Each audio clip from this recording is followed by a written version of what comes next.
Shalom. I'm Rabbi Nathan Davidovich, speaking to you on behalf of the Yeshiva.org, speaking to you from Efrat, Israel.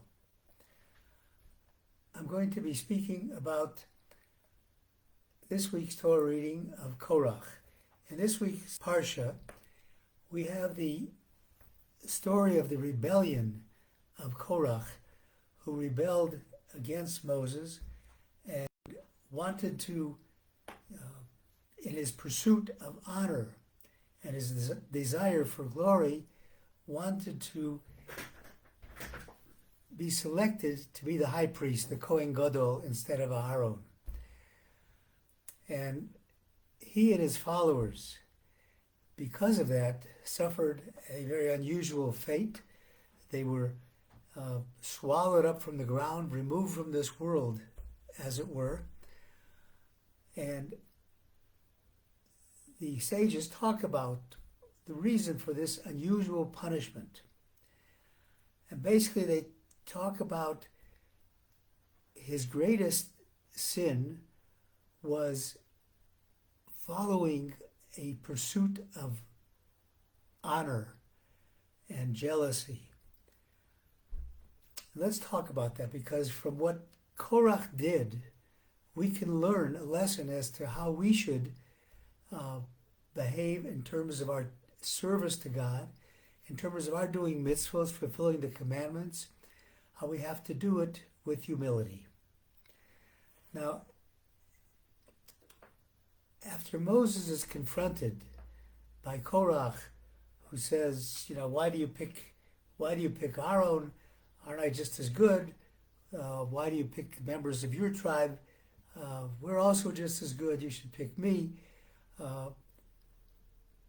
After he does that, then Moshe tells them, he says as follows.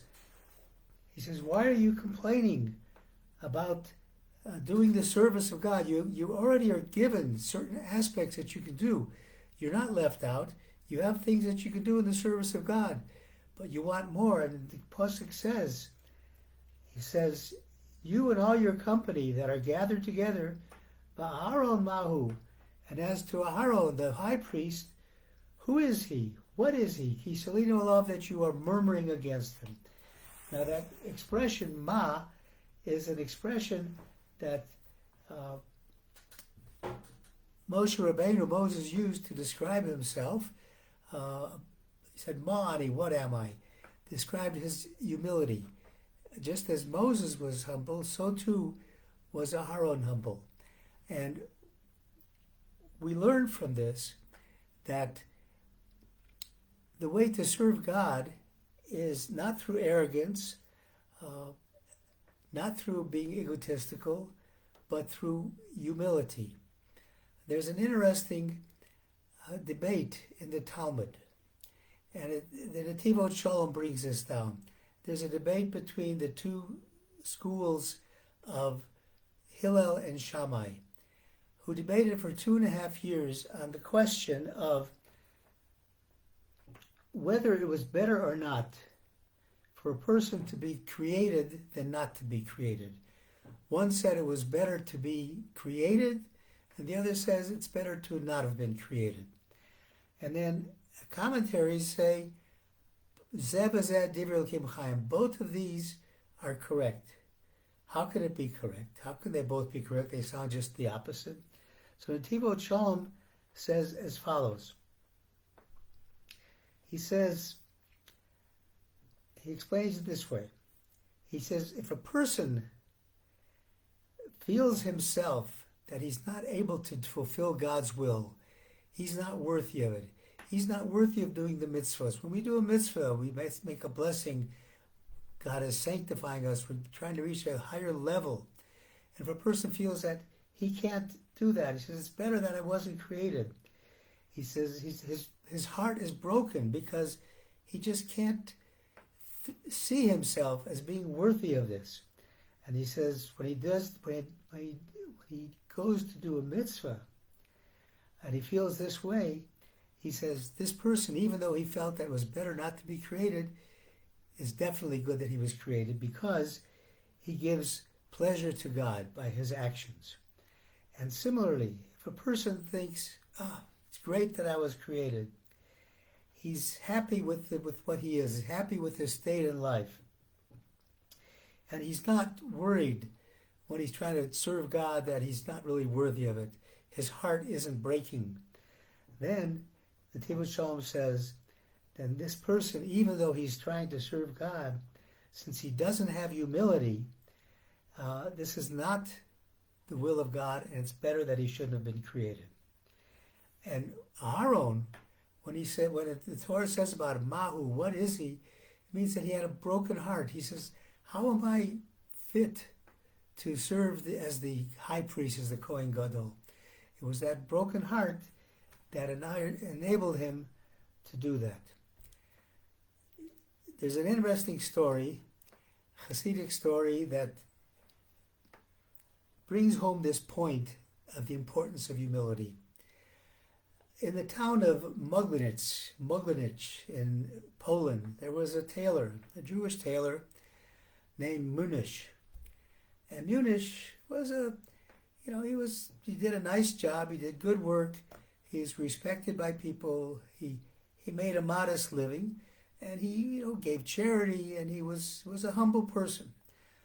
And one day the head of the fiefdom, the Poritz, came and said, I have a number of clothes here I want you to sew for me, and I'll give you the material for them.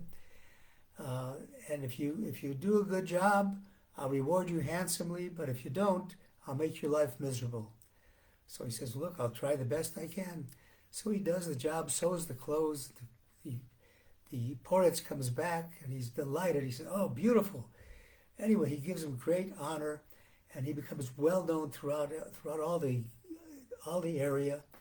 People are paying him homage. He becomes a very wealthy man, and he suddenly loses, as a part of this, he loses his humility. Next thing that happens is the Poritz comes to him and says, I'm having a big party, and I'm having people coming from all the areas around here, and people are going to come with their designer clothes, and I want you to design clothes for my family that will outshine all of their clothes. And if you do a great job, I'll reward you amply. And if not, you're in trouble. So he goes to work on the material that he gives him.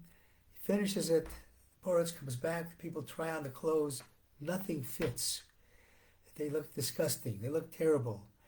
He doesn't understand that. I've done the same thing I've always done. And the Poritz tells him, he says, I've given you 3 days to fix these clothes. If you don't fix them properly, I'm going to hang you from the highest tree. And of course, he was fearful of his life, so he goes to the